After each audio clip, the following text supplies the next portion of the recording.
Hola, ¿qué tal? Es de nuevo una alegría estar con ustedes para compartir una reflexión más de este domingo 28 del tiempo ordinario. Las lecturas de hoy son tomadas, la primera del libro La Sabiduría y la segunda de la carta a los Hebreos. Y el Evangelio está tomado de San Marcos. Pero una pequeña reseña antes de continuar. El libro de la sabiduría nos habla de algo muy peculiar, Salomón, en el cual se le pide que le pida algo al Señor. Pero él no pide riquezas, no pide grandezas, no pide nada, incluso ni poder sobre sus enemigos, sino únicamente pide sabiduría. Y esto es muy importante porque está relacionado también con el Evangelio de Marcos, en el que el hombre rico se acerca a Jesús a preguntarle qué debe hacer para heredar el reino de los cielos o la vida eterna. Y esto es bien especial entonces para nosotros también en estos días que vivimos. Y quiero también decir algo importante, como Salomón escoge la sabiduría sobre la riqueza y el hombre rico prefiere las riquezas sobre Jesús. Y los discípulos también se niegan a sí mismos para poder seguir a Jesús. Tres distintas clases de riqueza en la cual nos damos cuenta que el dinero no toma el papel importante.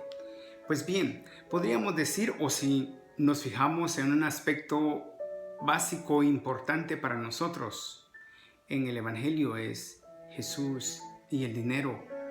Y estas cosas se pueden resumir en tres. La primera podríamos decir que es ante los que ponen su confianza en el dinero. Parece ser que Jesús siente lástima o quizás desprecio por personas que ponen su confianza en el dinero y no en Dios mismo. Y la mejor expresión de esto lo veríamos en Lucas 12:6, en la parábola de el rico insensato. Si recordarán, esta persona hace grandes bodegas para almacenar sus cosechas y sin tomar en cuenta que más tarde se le iba a pedir su alma, es decir, iba a morir pronto. Y estas riquezas entonces se quedan sin pertenecerle a nadie. Y también en la expresión de Marcos 6:19, que nos dice: no amontonéis tesoros aquí donde roe la polilla. Nos damos cuenta entonces que el dinero o el poder nos puede hacer tomar un camino distinto al que Dios tiene trazado para nosotros.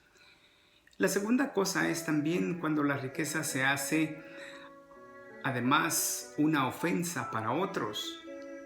Jesús se vuelve, y es interesante ver esto también, Jesús se vuelve transigente y amenazador. Y esto lo vemos en la expresión en Lucas 16:19, en la parábola del rico y el pobre Lázaro. Nos damos cuenta entonces aquí que la condena es verdaderamente para el rico tajante, de las más duras que podemos ver en el Evangelio, porque no hay conversión, no hay redención para esta persona. Y lo podemos ver también en estas palabras duras, en el que así Dios quiera enviar a un ángel, le dice al rico: no creerán, tienen a Moisés y los profetas, mas no creyeron, mucho menos le van a creer a una persona que ya ha muerto. Y eso es entonces lo que Jesús nos puede dar así a grandes rasgos a conocer de cómo actúa ante la riqueza.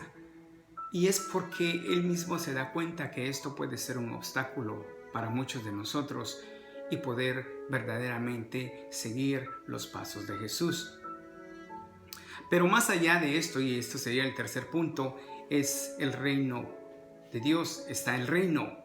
Y este es el tema que trata verdaderamente la escena de hoy o del Evangelio. Y le ofrece más al hombre rico dedicarse por entero al reino. Y le dice estas expresiones: deja todas esas cosas que te esclavizan y vente conmigo. Pero para el rico esto era demasiado y se echa atrás. Y esto nos enseña también cómo este hombre rico no era verdaderamente una mala persona. Ayudaba y estaba interesado. Y si nos damos cuenta y leemos detenidamente el Evangelio, era una persona que cumplía los mandamientos. Y esta era es un motivo grande para obtener la salvación. Pero la salvación y entrar al reino son dos cosas, porque la salvación, como nos damos cuenta, ya estaba en este hombre que cumplía los mandamientos. Y nos damos cuenta también la importancia de estos mandamientos, que Jesús los menciona de nuevo y los trae a colación, a mención. Y esto es importante, pero nos damos la sorpresa también de que Jesús una vez más deja la ley por un lado y se refiere entonces: véndelo todo. ¿Sí? Hay tres verbos muy importantes: déjalo, véndelo y sígueme. Mas sin embargo, ni vende, ni lo deja, ni sigue a Jesús. Cuán duro entonces era para este hombre poder dejar todas sus riquezas y trabajar por el reino de Dios, siguiendo al mismo Jesús. Pero es verdaderamente aquí donde aparecen con claridad dos dimensiones que son muy importantes para nosotros y reveladoras a la vez: el reino como libertad o como sabiduría, como lo vemos en la primera lectura, y el dinero como esclavitud. A veces nosotros creemos que usamos el dinero, pero es el dinero que nos usa a nosotros. A veces creemos que lo poseemos, pero es el dinero que nos posee. Y la elección entonces es bastante clara: servir al dinero para morir sin nada, o servir a Dios para morir rico. Y esta expresión de dejarlo todo es bastante radical, porque significa, si nos damos cuenta, 7 cosas importantes para nosotros que nos menciona el Evangelio: la familia, hermanos, hermanas, posesiones, casa, novio o novia, lo que sea. Todo eso, dejarlo para seguir a Jesús, cosa que no es nada fácil. Pero esto, dejarlo todo, no se trata exactamente de tomarlo así, literalmente, sino se trata de, más bien, no rendir culto, de no adorar, de no dejarnos llevar por las riquezas, sino más bien se trata de estar libre para usar estas riquezas de una mejor manera, para compartir quien lo necesita, utilizarlo como un servidor. Es estupendo el dinero, es estupendo porque nos ayuda, nos puede ayudar también a compartirlo y dar a otros en sus necesidades. Pero también tiene la habilidad de convertirse en amo. Y esto es lo que verdaderamente Jesús quería combatir en este hombre rico. El dinero para él era un amo, era un Dios, era un peligro. Y nos damos cuenta que al final decide no seguirlo. Se va triste, pero no hace lo que Jesús le pide. Nos damos cuenta una vez más entonces que el dinero, el prestigio y el poder son los 3 talentos más peligrosos que Dios nos puede dar. Los que más tienden a convertirse en nuestros señores. Y cuando caemos en esto, perdemos entonces el sentido de compartir y el sentido de compasión. Y es desde aquí donde podemos entender el dicho, dichosos los pobres. No se trata de que los pobres sean buenos. No se trata de que Jesús alabe la miseria. No, no, no. Se trata de estar disponibles, de dejar todo este dinero, este prestigio y este poder para poder compartirlo con los demás y poder ayudar a los demás. Y esto es lo que Jesús verdaderamente nos quiere decir a través del Evangelio. Salvarse y entrar en el reino son dos cosas distintas. Salvarse, ya lo vimos, es cumplir los mandamientos y cumplirlos bien. Pero entrar al reino significa dejarlo todo e irnos con Jesús a predicar y llevar la buena nueva. Y verdaderamente esta es la mejor situación que nos puede pasar a cualquiera de nosotros. No se trata, de nuevo, y lo repito, de vivir en miseria, no. Lamentablemente necesitamos los bienes también para subsistir.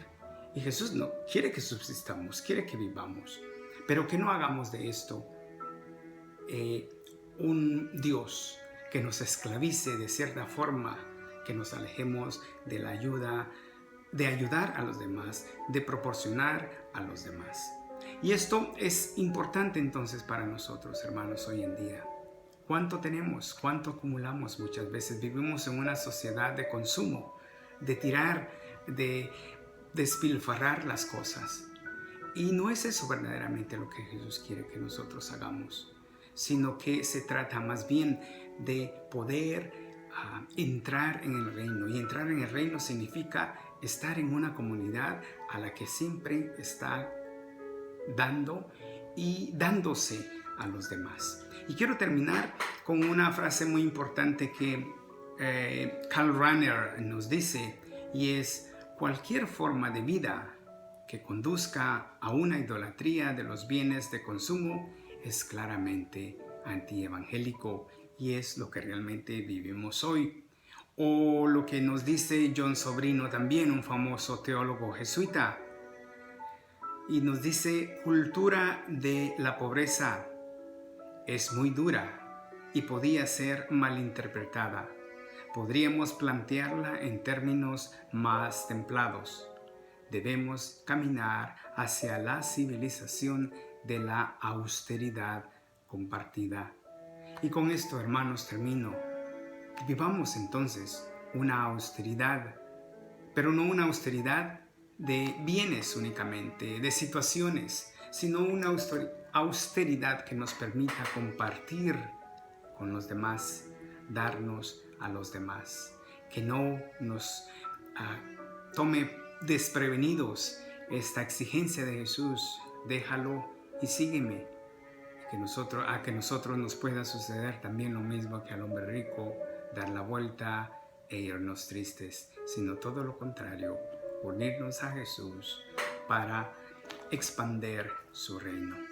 Que el Señor, hermanos, los bendiga y nos ayuda a nosotros también a no tener tanto deseo de poseer y de tener, sino más bien de compartir, de tener compasión por aquellos que no tienen lo que nosotros tenemos.